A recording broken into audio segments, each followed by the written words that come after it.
নমস্কাৰ লাইভৰ ষ্টুডিঅ'ত পৰস্মিতা যোৰহাট কাণ্ডৰ আন এটা অভিযুক্ত গ্ৰেপ্তাৰ কৰা হৈছে প্ৰিয়াংশু দাস উৰফে টিলো গ্ৰেপ্তাৰ কৰিছে আৰক্ষীয়ে বৰিগাঁৱৰ পৰা যোৰহাট আৰক্ষীয়ে গ্ৰেপ্তাৰ কৰিছে অভিযুক্ত প্ৰিয়াংশু অনিমেষ ভূঞা হত্যাকাণ্ডত জড়িত আছিল প্ৰিয়াংশু প্ৰবাদ জনাইছো যে যোৰহাট কাণ্ডৰ আন এটা অভিযুক্ত গ্ৰেপ্তাৰ কৰা হৈছে প্ৰিয়াংশু দাস উৰফে টিলো গ্ৰেপ্তাৰ কৰিছে আৰক্ষীয়ে বৰিগাঁৱৰ পৰা যোৰহাট আৰক্ষীয়ে গ্ৰেপ্তাৰ কৰিছে অভিযুক্ত প্ৰিয়াংশুক অনিমেষ ভূঞা হত্যাকাণ্ডত জড়িত আছিল প্ৰিয়াংশু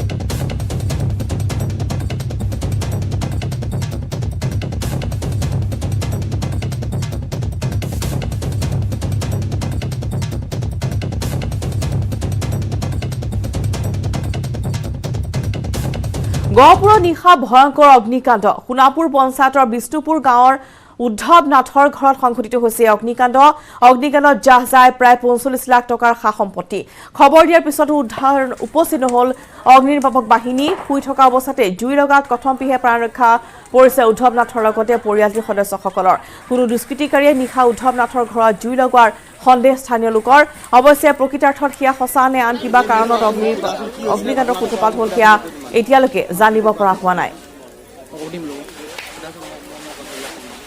গহপুৰত এই ভয়ংকৰ অগ্নিকাণ্ডৰ ঘটনা নিশাৰ ভাগত কোনো দুষ্কৃতিকাৰীয়ে নিশা জুই লগাই দিয়া সন্দেহ কৰা হৈছে অগ্নিকাণ্ডৰ প্ৰকৃত কাৰণ এতিয়ালৈকে পোহৰলৈ অহা নাই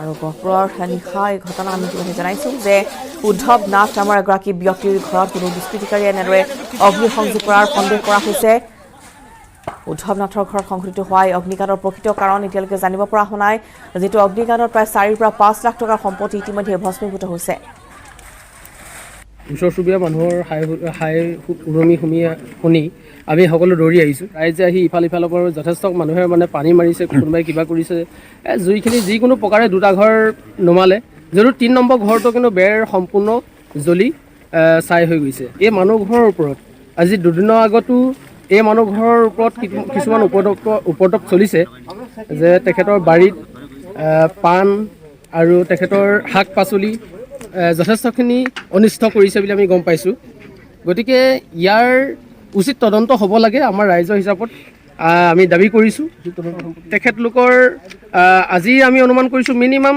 ৪-৫ লাখ টকাৰ সম্পত্তি হয়তো তেখেতৰ ধান আছিলে ফায়াৰ ব্ৰিগেডক আমি খবৰ দিয়া হৈছিল ১.৫ ঘণ্টা সময় আহি পেলাই ইয়াত উপস্থিত নহ'ল কিন্তু ফায়াৰ ব্ৰিগেড মানকাছৰ গাঁওবুঢ়া নিযুক্তি কেলেংকাৰী সন্দৰ্ভত ২ চক্ৰ বিষয়াক আটক চিএম ভিজিলেন্সৰ মানকাছৰৰ ২ চক্ৰ বিষয়া আদিত্য বৰা আৰু ইলিয়াছ আহমেদক কাৰণা থান জেৰাৰ অন্তত আটক কৰা হৈছে শুকুৰবাৰে চিএম ভিজিলেন্সত হাজিৰ হৈছে ২ চক্ৰ বিষয়া গাঁওবুঢ়া নিযুক্তি কেলেংকাৰী সময়ত মানকাছৰৰ চক্ৰ বিষয়া হৈ আছিল দুয়ো কেইবা ঘণ্টা ধৰি জেৰাৰ পিছত দুয়োকে পাণবজাৰৰ থানালৈ নি আটক কৰিছে ২ চক্ৰ বিষয়াক আৰু শীঘ্ৰে গ্ৰেপ্তাৰ হোৱাৰ সম্ভাৱনা আছে চক্ৰ বিষয়া দুজন নিশা পাণবজাৰ থানাত ৰখা হয় ২ বিষয়াক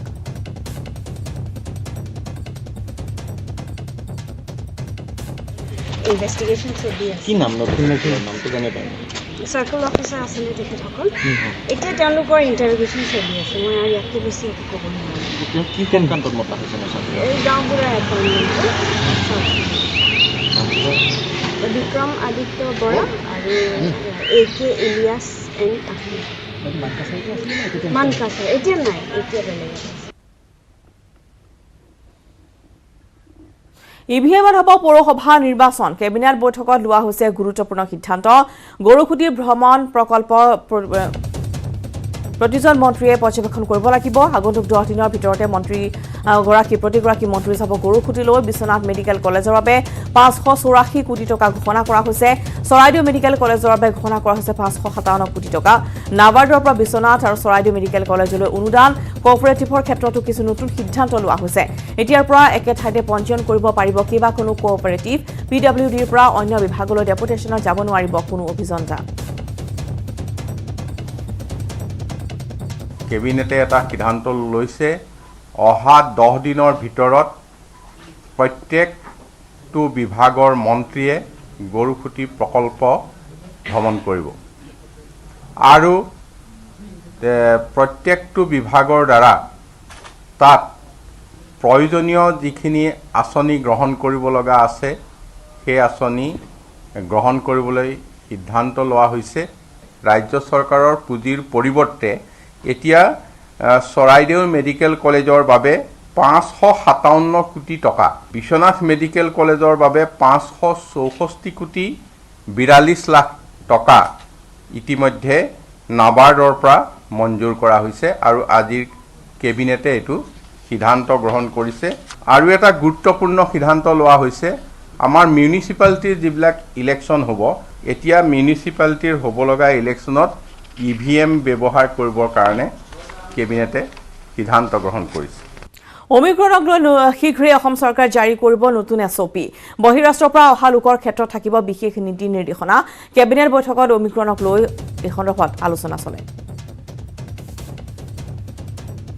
ৰাজ্য চৰকাৰৰ অতি সোনকালে এখন ইয়াৰ ওপৰত SOP ওলাব। ইমিডিয়েট এটা যদি তেনে কেছ হয়, আমি ৰেট আৰু RT-PCR আমি সাধাৰণতে যি কৰি আছোঁ তাৰেই ধৰা পৰিব। কিন্তু এইটো ওমাইক্ৰন হয় নে নহয়, নে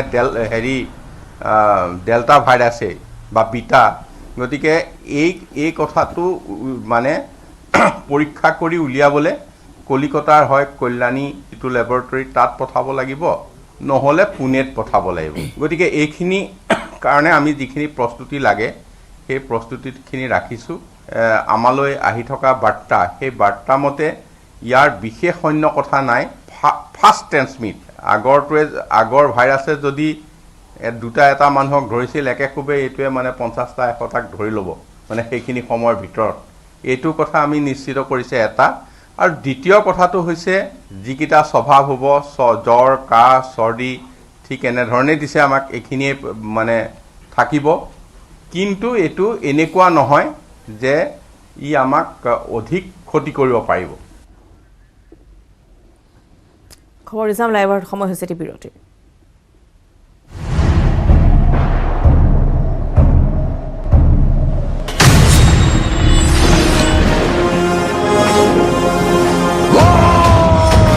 এতিয়া বিশ্বই জানে ষ্ট্ৰং মানে মাইথান নিৰ্মাণৰ মানদণ্ড। নিউজ হেডলাইন আগবঢ়াইছে পেট চফা আয়ুৰ্বেদিক চূৰণ। পেট চফা প্ৰতিদিনে মজা।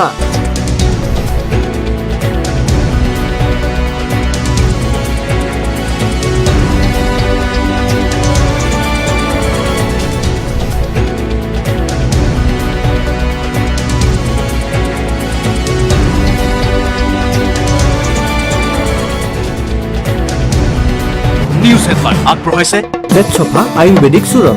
পেট চফা প্ৰতিদিনে মজা।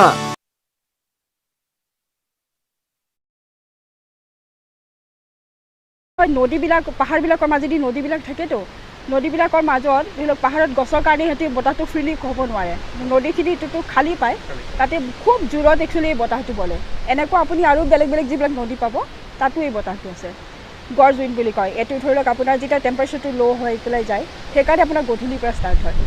আৰু এইখিনিৰ পৰা ৰাতিপুৱা আগবেলালৈকে থাকিব, আৰু তাৰপিছত যেতিয়া টেম্পাৰেচাৰ হাই হৈ যায় বতাহটো বন্ধ হৈ যায়। আপুনি যদি নিৰ্জনতা ভাল পায়, তেনেহ'লে ভাৰত ভূটান সীমান্তত থকা মানস ৰাষ্ট্ৰীয় উদ্যানলৈ আহক আৰু এনিশা কটাই চাওক। ইয়াৰ বেকী নদীৰ কাষত আৰু অৰণ্যৰ গভীৰতা আপুনি উপলব্ধ।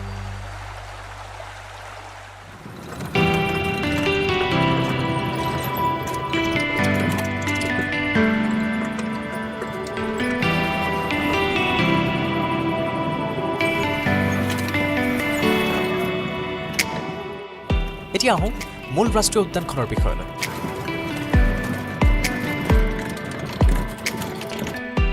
দুটা বছৰে কোভিড পৰিস্থিতিৰ বাবে পৰ্যটকৰ বাবে বন্ধ হৈ থকা মানস ৰাষ্ট্ৰীয় উদ্যানে বৰ্তমান পুনৰ প্ৰাণ পাই উঠিছে।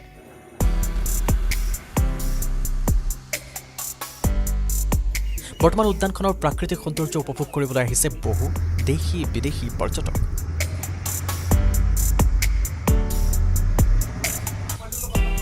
ইউনেস্কোৰ বিশ্ব ঐতিহ্য ক্ষেত্ৰৰ তালিকাত অন্তৰ্ভুক্ত মানস ৰাষ্ট্ৰীয় উদ্যানখন ভাৰতৰ ভিতৰতে সৰ্বাধিক সংখ্যক দুষ্প্ৰাপ্য প্ৰজাতিৰ বন্য জীৱ জন্তুৰ বিচৰণভূমি হিচাপে পৰিচিত।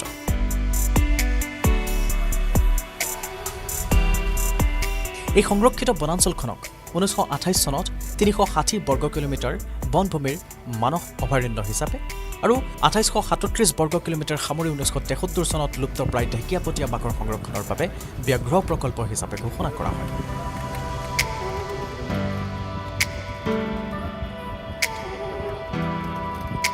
পৰৱৰ্তী সময়ত 1990 চনত মানসক ভাৰত চৰকাৰ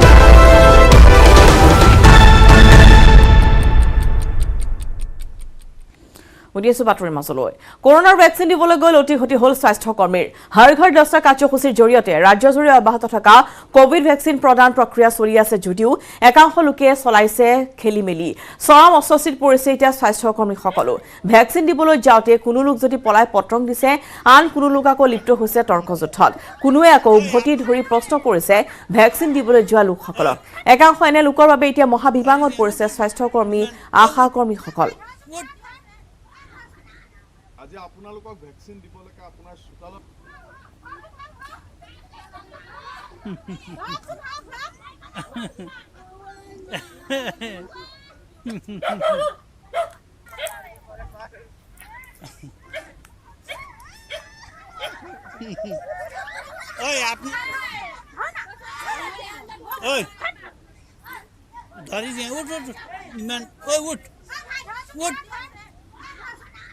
আজি আপোনালোক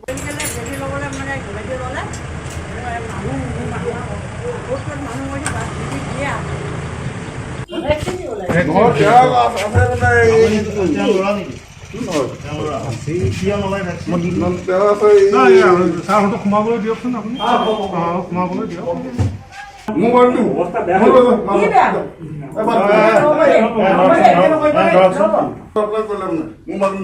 আপুনি লওক, আপুনি আগতে লৈ লওক। মোৰ লৈ আছিলো চাৰ্টিফিকেট দেখো, প্ৰমাণ কৰি দিয়ক। আপুনি লৈ একো হোৱা নাইতো ভাবিছে কি?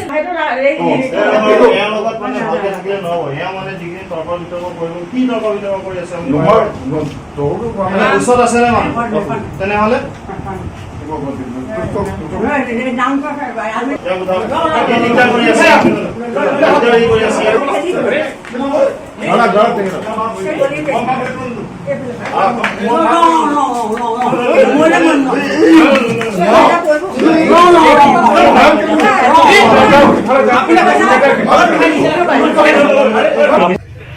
আপোনাৰ কি থাইৰয়ড বাদ বিষে ভেকচিনে একো নকৰে, আমি গেৰাণ্টি লৈছো। আৰু তেখেতৰ কি আছে? তেখেতৰ কি আছে? মা দুৰ্বল হয়, মা এটা শক্তি দৰৱ খায়, শক্তি দৰৱ খালেও ভেকচিন ল'ব পাৰিব। হাৰ্টৰ পেচেণ্ট চব পাৰিব।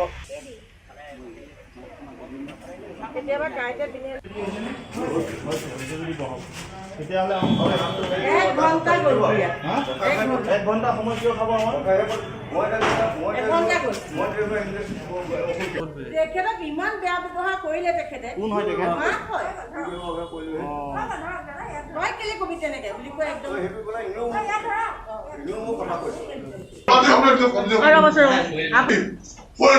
আপুনি মোৰ কথা কি দম দি আছে? আপুনি আগৰ পৰা দম দিছে, কি দম দি আছে? আপুনি কৰিব নালাগে, শুনক, আপুনিও কৰিব নালাগে, তেওঁ আমাক দম দিব নালাগে। কাইলৈ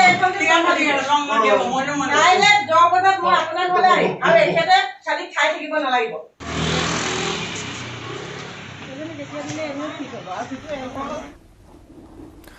আৰু এনেদৰে বিভাগত পৰা স্বাস্থ্যকৰ্মীসকল ভেকচিন দিবলৈ গৈ। পৰৱৰ্তী খবৰ, অনিমেষ হত্যাকাণ্ডৰ তদন্তৰ বাবে এছআইটি গঠন কৰা হৈছে। ডিএছপি হিতেশ্বৰ বনিয়াৰ নেতৃত্বত এছআইটি গঠন কৰি তদন্ত অব্যাহত। হত্যাকাণ্ডৰ তথ্য প্ৰমাণ থাকিলে হোৱাটছএপ ইমেইল যোগে ৰাইজক দিবলৈ আহ্বান জনাইছে আৰক্ষীয়ে।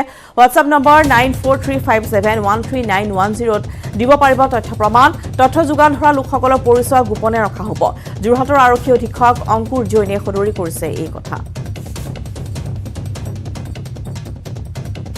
আমাৰ এইটো যি কেছ হৈছিলে, আমাৰ 29th যি আমাৰ লিঞ্চিং কেছ হৈছিলে, এইটো কেছৰ আমি এটা যি আমাৰ প্ৰেজেণ্ট ষ্টেটাছ আছে এইটো চবকে জানিব বিচাৰিছোঁ। ইয়াতে কেছটো আপুনি জানে, আমি উইদিন 24 hours 13টা একিউজজন আমাৰ আইডেণ্টিফাই হৈছে, এইটো ধৰিছোঁ। এই একিউজডক ধৰাৰ পিছত আমি লগে লগে একশ্যন কৰিলোঁ। যোন মেইন একিউজড আছিলে এইটোতো আপুনি জানে, ক'লা ল'ৰা এইটো পলাতক হৈ অৱস্থাত এইটো এক্সিডেণ্ট হৈ গৈছিলে, তাৰ কাৰণেই আমি এটা কেছ ৰেজিষ্টাৰ কৰিছোঁ। কেছ যোন আছে তাৰ তদন্ত ভালকৈ হ'ব লাগে, আমি চব ছুপাৰভাইজ কৰি আছোঁ। ইয়াৰ মাজতে আমি এটা SIT बनाई तो स्पेशल इन्वेस्टिगेशन टीम आमार स्पेशल इन्वेस्टिगेशन टीमर हेड करिब आमार DSP DSB श्री खेतेश्वर बनिया आमी 4टा टीम बनाइছো এই टीम बेलेग बेलेगर जोन काम আছে आमार एविडेंसर कलेक्शनर डिफरेंट एटू बस्तुर कारणे एकदम लगि আছে दिने राति आमार एटू एविडेंस कलेक्शनर कारणे आमार चलि আছে गोटे जनताक এটা মই अपील करूँ आपनार लगत जिमानखिनि भिडिओ फोटो फुटेज या जी आपनार लगत तथ्य जानकारी আছে कि आपनि एटू जानकारी और तथ्य बिलाक जी আছে আমাকে शेयर करो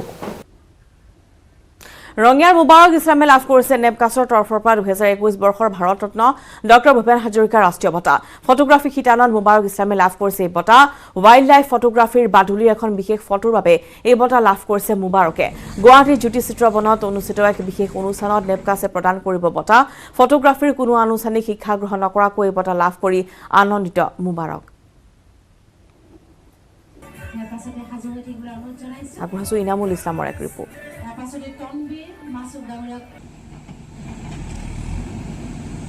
ভাৰত ৰত্ন ডক্টৰ ভূপেন হাজৰিকা ৰাষ্ট্ৰীয় বঁটা লাভ কৰিছে ৰঙিয়াৰ মুবাৰক ইছলামে নেপকাছৰ ফালৰ পৰা মুবাৰক ইছলামক এই বঁটা প্ৰদান কৰা হৈছে আমাৰ লগত মুবাৰক ইছলাম আছে মুবাৰক ইছলামৰ পৰা পোনে পোনে জানিবলৈ বিচাৰিম আপুনি কি ফটোৰ কাৰণে এই বঁটা লাভ কৰিছে আচলতে পোনপ্ৰথমে নেপকাছক মোৰ ফালৰ পৰা ধন্যবাদ আৰু একচুৱেলি ক'ব গ'লে যেতিয়া প্ৰথম গৈছিলোঁ নেশ্যনেল এৱাৰ্ডত তেতিয়া আপোনাৰ কাঞ্চনজংঘাৰ হিৰ'ইন পিংকি শৰ্মা আৰু ছিংগাৰ বাবু বৰাদা তো তেওঁলোকে আহিছিল তাত আৰু ডাঙৰ ডাঙৰ মডেল আহিছিল তো তেওঁলোকক মই যেতিয়া ফটোবোৰ শ্বুট কৰিছিলোঁ তেওঁলোকক ফটো শ্বুট কৰোঁতে ময়ো ভবা নাছিলোঁ বাবু বৰুৱা দাদা পিংকি শৰ্মা বাই তো সকলোৱে মোৰ ফটোবিলাক তাক জমা দিছিলে তেওঁলোকৰ ভাল লাগিছিলে মোৰ ফটোবোৰ আৰু আমাৰ উজ্জ্বল ডেকা ছাৰ তো তেওঁৱে তাত ফটোবোৰ জমা দিছিলে তো দিয়াৰ পিছত মানে কি নেপকাছৰ ফালৰ পৰাই যিজন আকৌ প্ৰেছিডেণ্ট আছিল প্ৰেছিডেণ্ট ছাৰকো মই ফটো শ্বুট কৰিছিলোঁ তেওঁৰো খুবেই ভাল লাগিছিল তো এনেকৈ মানে মোক কি হ'ল 2021 শেষত মোক এটা সন্মান দিয়া হ'ল নেপকাছৰ তৰফৰ পৰাই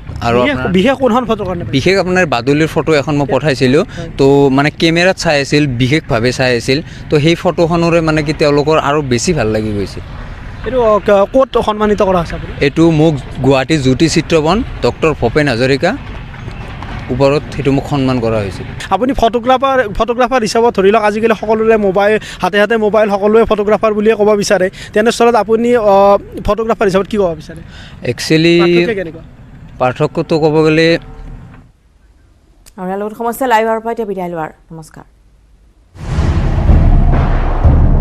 मैं स्वागत करना चाहूंगा असम के मुख्यमंत्री हिमंत बिस्व शर्मा हमारे साथ चौपाल के मंच पर जोरदार तालियों के साथ स्वागत कीजिए अब इनकी छवि ऐसी है कि उत्तर पूर्व का योगी आदित्यनाथ कहा जा रहा है इनको उत्तर पूर्व के योगी हिमंत बिस्व शर्मा स्वागत है सर कैसे हैं सर सब कुछ ठीक ठाक असम कैसा है अच्छा है आप आइए अच्छा सर क्या जादू कर रखा है आपने मतलब मैं पहले भी आपसे मेरी मुलाकात हुई पहले भी मैंने आपसे बात की थी मैं हमेशा ये कहता हूं कि उत्तर पूर्व के राज्य के किसी मुख्यमंत्री की इतनी चर्चा दिल्ली में राष्ट्रीय सुर्खियों में हेडलाइंस में आज तक नहीं हुई है मतलब क्या जादू क्या कर रखा है आपने होना तो सही है ना उत्तर पूर्व का सरसा तो ये पहले उत्तर पूर्व को जो देखने का नजरिया है वो मोदी जी का समय में बदल गया है तो एक विचार हुआ कि नहीं उत्तर पूर्व भी भारत का सेंट्रल स्टेज में आ सकता है तो मेरा लगता है धीरे धीरे हो जाएगा आपको कम्युनल कहते हैं अच्छा है जिसको बोलना है कि सारे फैसले कम्युनल है वो लेफ्ट लॉबी बड़ी परेशान रहती है आपसे मेरा फैसला मैं लेता हूँ लेकिन अगर लेफ्ट को लेके मैं फैसला लूँ तो नेक्स्ट टाइम मुझको कौन वोट डालेगा लेफ्ट लोग वोट डालेगा क्या मुझको तो सारी मतलब लेफ्ट लॉबी सबका ये कहना है कि सारे फैसले सारे विवादित फैसलों का ठेका जो है ना हिमंत बिस्व शर्मा ने ले रखा है कहते सारे कम्युनल फैसले लेते हैं मेरा मन कथित कम्युनल मेरा मन यही है देखिए कौन कम्युनल है कौन कम्युनल नहीं है उनको निर्णय लेने का ठेका हमने लेफ्ट को देके नहीं रखा हूं तो इसलिए मेरा मैंडेट है जो मुझको करना है और ये भारतीय सिविलाइजेशन के लिए जो करना है और दम से करूँगा और करने के लिए ही पावर में आया हूँ और करना पड़ेगा।